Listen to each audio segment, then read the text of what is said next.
Good evening, folks, and welcome to another episode of To the Garage. I haven't done one of these episodes in a long time. Normally, you guys know me as Start&ParkCar, the guy who does the ARCA Racing podcast, but from time to time, I'll do these little short videos where we talk about some underdog racing news. This was a very big news week for the Underdogs, and a lot of weird things also happened that I thought it would just be kind of fun to talk about, go over some stuff and just see what you guys think. It's just fun to talk with you guys, and I didn't have anything better to do on a Thursday night. So, yeah, here we are. So, of course, like I said, follow me on social media at Start&ParkCar, like and subscribe to the channel. You guys already know the drill. Watch the podcast. You guys are always good enough supporters of this channel. And again, I welcome your guys' support.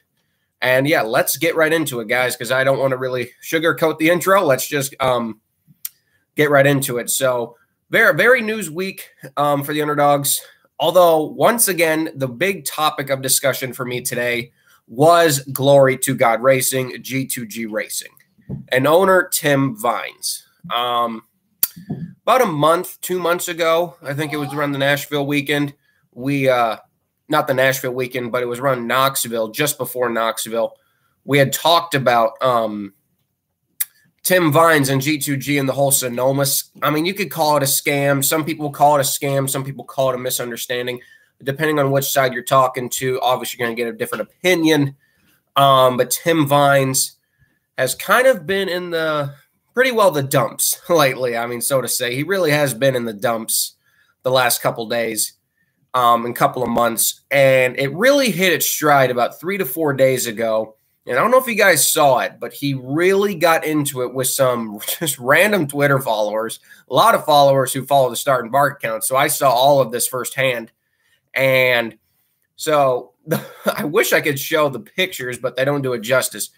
But Tim Vines challenged at not Matty D25, a Matt DiBenedetto fan Twitter account, basically challenged him to a bet saying, that if he couldn't outrun Matt or get a top 10 at Talladega later this year, that he would give apparently $10,000 to the kid. And I'm like, what? And then the Matty D fan account wager, I guess Tim was wagering, though, that if Matt won, then apparently Tim would never show up again to the track with his piece of junk equipment. Now, that was quoted by the Matty D Twitter account, and it's just, why?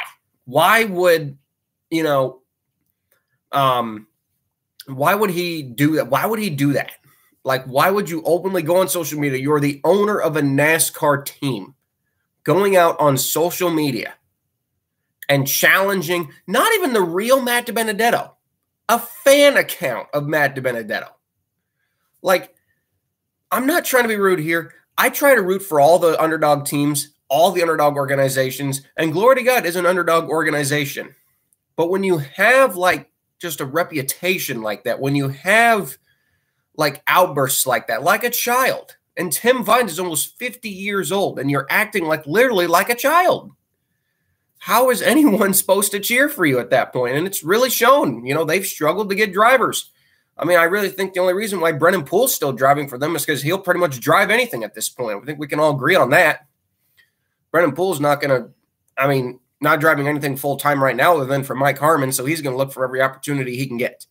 Now, because Brennan Poole is in the 46 truck, I'm hesitant to cheer for him because you guys know I'm a Brennan Poole fan, and no matter what ride he is in, I will always cheer for Brennan Poole because I know that guy's got talent, and I still feel like he got screwed over by the DC Solar situation. But yeah, so Tim Vines apparently did that, and then unshockingly, a couple of days later, deactivated his Twitter account. So, looks like the fans won that war. I don't know how to call that. Would you guys kind of laugh at that call? But, no, I thought that was just quite funny, to be honest with you. Tim Vines challenges a fan Twitter account.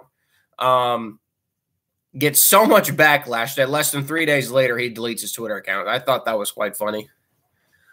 But yeah, so that's the G2G situation. It's quite funny. A lot of the tweets are still up. None of the Tim Vines tweets are, but you'll find screenshots online. So if you guys are interested, I would strongly suggest going to check it out. I tried to get Tim Vines on here for an interview, but I haven't heard back from him since the last time I messaged him. And as far as I'm concerned, I shouldn't have to send another message. If Tim Vines really wanted to come on this podcast, then he should have sent me more messages. Just kind of saying that right there. But anyway, glory to God, racing continues to, and I try to defend everyone, but they continue to make a joke of themselves. And to the future of them, will we see them next season? Who knows? And they are scheduled to return this weekend with Brennan Poole, but with the big entry list we are having, definitely not going to be easy to make the show. Moving into our next topic, Mcleod and Williams split. This was coming for a long time. For me, this was coming for a long time. BJ Mcleod and Josh Williams. I don't think the personal relationship at all had anything to do with this. I've never heard anything bad about BJ Mcleod, ever. Never heard anything bad about him. And I personally think that this was a matter of Josh Williams not being satisfied with the equipment. I've heard from both sides of people that, it was a personal matter or it was equipment matter. In my opinion, I'm going with more the equipment matter, because the multiple DNFs and DNQs that Josh has suffered this season, he's got to believe. I mean, you look at the runs he was having at DGM Racing, amazing runs with underfunded equipment. And he went to BJ, and I remember we discussed that at the beginning of the year. Was it a downgrade? And a lot of people, including me to an extent, said yes. And well, here we are now. They've parted ways. It's no ill against BJ Mcleod Motorsports, but they've clearly not improved their equipment in a long time. And yeah, their season has been really terrible. They've lost now 2 full-time drivers. Josh Williams, of course, parted ways, and Stefan Parsons earlier this season due to a lack of funding. What does BJ Mcleod Motorsports do? The good news is they do have an off weekend. Would not shock me if BJ runs the 5 car for the time being to try to, work something out. But it does beg the question, at this point, does BJ Mcleod Motorsports shut down at the end of the season? And BJ sells the Xfinity team and puts that money into LibFest Motorsports? I could see that. Or do we cut down to just one full-time Xfinity car with the number that started the whole organization, the number 78, sell off the remaining equipment and really just run one Xfinity team and one Cup team? I could see that as well. Kind of sucks to see, like I said. It does suck, but ever since he started the Cup team, the decline of BJ's Xfinity team has been really noticeable. And this season as a whole is really, really shown. And it sucks to see because, I'm one of the biggest BJ Mcleod fans out there. Literally, I'm wearing his shirt right now. But I'm not going to lie and say that his team has been great this season, because frankly, they've been the complete opposite. Their team has fallen so far this season, and it sucks to see. And for me, I would say that the boiling point for Josh Williams, if I was in his shoes, would have been New Hampshire. They were running 14th, a much-needed run for that team. And unfortunately, I don't know if it was an electrical issue or a mechanical issue, but it dropped them out of the running. And then you got to look at Michigan. Again, running top 25, top 20, having a solid day. And again, a mechanical issue or electrical issue took them out of another good finish. And, at some point, you can only take that so many times before you're just like, I got to go somewhere else. And, you got to presume that Josh Williams has not only parted ways with BJ Mcleod, but he's also taking all of his sponsor money with him. That begs the question, what happens with the 5 car next? Does Matt Mills go back to the 5, or do they keep him in the 78 now and try to find some new drivers for the 5 car? That I could see. Which would basically mean, with the announcement that Josh Williams is gone, I highly doubt we will see the 99 the rest of the season, because now they don't have funded drivers anymore. And if they do have another funded driver, they're just going to move him from the 99 to the 5. So, yeah, definitely not good situations for BJ Mcleod Motorsports. Sucks to see, but I'm not going to lie, guys. I saw it coming. I did. Moving on to our next topic, a great article that I would strongly recommend you guys go check out. Dustin Albino, he works for J-Ski, NASCAR media in general, but he works prominently for J-Ski, wrote a very, very great article on Mike Harmon on how, 13, 14 DNQs this season, still uses a gooseneck trailer with a dually, doesn't have any sufficient sponsorship, less than 5 full-time employees, but he's got heart, and I still love Mike Harmon. Ever since I've loved Mike Harmon probably for about 10 years. When I went to the race, 2011 at Iowa, and I saw the black 74, I love black race cars, something about glossy and matte black cars. I don't know what. I always liked it as a kid. So anyone who would always drive a black race car, I would always cheer for them, especially, like Mike Harmon, Carl Long, Morgan, when he would drive a black car from time to time. It was just a lot of fun. But yeah, great article. Pointing out, basically, we're going to read a little bit from it, but I strongly suggest you guys go check out most of it. But yeah, the last 2 seasons for MHR were career years for the team, running 2 full-time cars the last 2 seasons and having fairly success. 2020 was arguably, I would say, the best season ever for Mike Harmon Racing. 2021 was a little bit of a downturn because although the 47 team stayed successful, the 74 team really fell and failed to finish and DNQ'd the last 8 races. And although the team collectively failed to qualify for 6 events 6 consecutive races at one point this season, it helps them stay in because as of 20 and 2021, what people don't realize is I have engine builders that I have to pay, body hangers that I have to pay, and buying body part. It all rolls downhill. So if I go out of business, it affects them as well. So you got to look at that. Mike Harmon has people to pay. So he really can't afford to go out of business. And it just shows Mike Harmon is a good example of the racing business that I just don't think a lot of people, even myself, a person who follows the underdog scene closely still doesn't 100% understand. And, it's something that I really want to get more entwined about. Obviously, I'd have to probably move to North Carolina and work for Mike Harmon, which I would never mind. I would love doing that. But until I physically talk to Mike Harmon or get entwined about that, I don't think we will fully understand just the trouble that he goes through. But, I think we all just want the best for Mike. We don't want his team to fail to qualify because it's clear, Brennan Poole really shows that Mike Harmon can still build a fast race car. I mean, I'm not going to lie. It was really sad seeing that team go home yet again at Michigan, missing the race by just 1/10 of a second. That really, in my opinion, guys, was frustrating. But yeah, I strongly suggest you guys check it out. You can go to Dustin Albino's Twitter account. It is there. Or you can go to J-Ski on the Xfinity page where you will find it there as well. Strongly suggest you guys read it. It's a great read. And again, I know some of you guys, think of Mike Harmon as a rolling chicane, but trust me, his team is a lot better than that. I have a lot of friends on that team. So in my house, we will always be Mike Harmon supporters. Moving on to our next topic, kind of a fun little topic here. You guys remember the bad crash that happened at Road America when Noah Gragson junked the field, took out both Alpha Prime entries. Well, some good news came out of that. I think it was, what was it, the 44 of Josh Bilicki who had the Sargento banner on the front nose of the car. It was stuck there. Well, it's now worked its way into a sponsorship as Sargento Cheese will sponsor the number 45 Alpha Prime entry at Watkins Glen. Couldn't be happier with that announcement because Alpha Prime Racing, they struggle with week-to-week sponsorships, and, they pride themselves, obviously, on getting those sponsors on the car.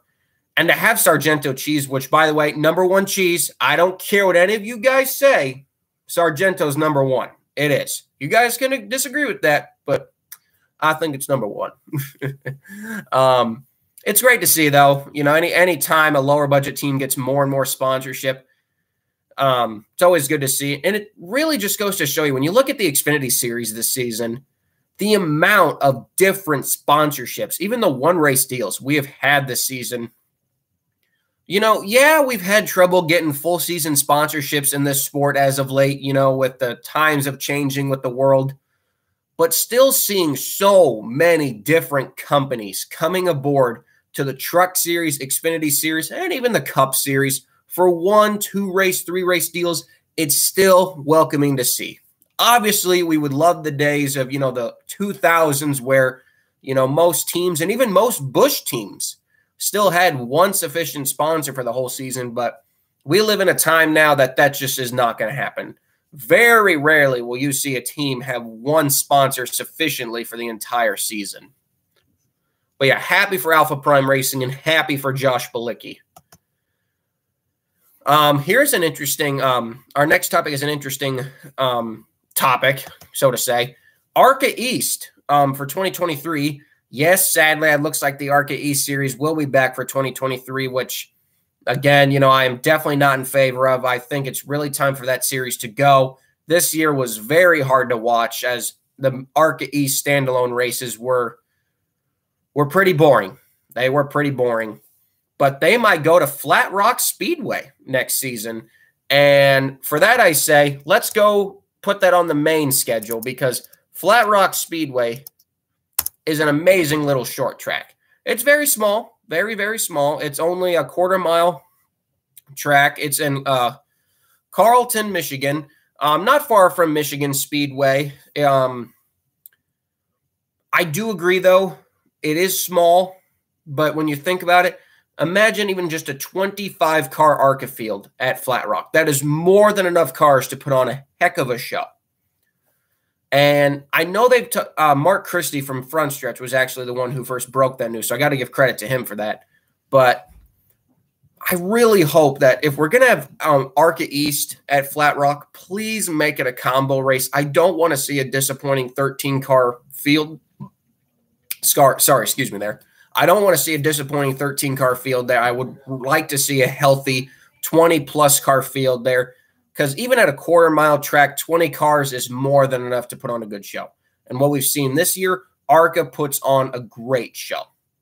If anything, if you want to do, you should have them go to Flat Rock Speedway like on Friday, then do like Michigan on Saturday. That way you can get your 2-day shows in because ARCA has been kind of trying to do that lately. Like, I don't know if you guys know on the ARCA schedule, we're having like 2 races within like 3 days again with, I think it's the Glen and Springfield. I don't know. At some point this season, though, we're doing like 2 races within like 3 days. So anyway, good to see that Flat Rock Speedway might be back. It was on the ARCA schedule in the 80s and 90s, but I don't think they've raced there since like 2000, 2001. But that would definitely be good to see a track like that come back to the series. Moving into our last little bit of news here, Mike Rockefeller, Rocky will be making his Cup debut at Watkins Glen in the Spire 77 entry. I'm very excited for that. It actually quite shocked me to see just how many people in the NASCAR industry had no idea really who this guy was. An accomplished sports car driver who's competed in over 10 Rolex 24s, make that over 15, almost 10 24 hours of Le Mans, and has raced at Watkins Glen before in the Salem 6 hours of the Glen. So to hear people say that this guy is going straight to Cup without Xfinity or truck starts makes me laugh. I think if you are qualified to run Le Mans, you're qualified to run a Cup race at Watkins Glen. This guy's got plenty of experience, and I think he'll be just fine, especially considering compared to some of the other guys in the Cup field. It's great to see the road ringers back. The era of the road ringers just seemed to be dead. But, we got Daniel Kivat, or is that how you pronounce his name, in the 26, Kimi Räikkönen in the 91. All we need to add to that is Jacques Villeneuve in the 27. Like, just the amount of road ringers we need to see in this race would be amazing. And then you got to have Carl Long show up with Boris Said. It's like, God, how great that would be. It'll be great to see a lot of open entries, and it really will make that Watkins Glen race probably the most must-see race of the season. And it would not shock me with all the superstars from around the world in that race that the Watkins Glen Cup race very well may get some of the best ratings of NASCAR in 2022. I would go on record to say it might be the top 3 most viewed race of the season. Simple fact is, Watkins Glen's my favorite road course. Always puts on a great show. Always gets a good crowd. And the new drivers coming in with competitive entries, I think will just add a lot of flavor. Our last little bit of news comes from the ARCA side. Kimmel Racing, of course, we talked about in the ARCA Racing podcast that their last car was done. A little bit of update to the rest of their season. Scott Melton will run Kansas Speedway and Salem. Those are believed to be his final 2 races. Whereas Will Kimball will be back at the dirt races in Salem as well. Not hearing, though, I was confused, though, by the statement. I don't think Scott is actually racing there. That might have just been a typo in their statement, because Scott Melton usually doesn't run Salem. Since the Kimmel team is based there, I figured that Will would run that race. So I think when they said that Scott was running, that might have been a typo. I doubt they will run 2 cars. So I think Will's running, but it says Scott, but I'm pretty sure that is a typo. Armani Williams will return to Rayon Brothers Racing 43 truck at Phoenix, Kansas, and Homestead. Brian Coltrider's team is still looking for a legacy motor. They had planned to compete full-time this season in ARCA, but blew up at Talladega. And our last bit of news, James Finch and Jake Finch will be back with the Phoenix Racing #1 entry for Milwaukee and the season finale at Toledo. So, yeah, a lot of racing news from the backmarker side, obviously with all the G2G fiasco. BJ, Mcleod Motorsports look really collapsing. But also some great underdog news with Rockefeller, Sargento Cheese coming on. Just a lot of good and bad news, but hey, when it comes to this side of the NASCAR garage, you're always going to have good news. You're always going to have bad news. That's how it works. But anyway, guys, I hope you enjoyed this little episode of To the Garage with Start&ParkCar ARCA NASCAR news. I don't know when the next time we're going to do this, but I thank you guys for joining me. You guys enjoy the rest of your Thursday night, and take care. So long, guys.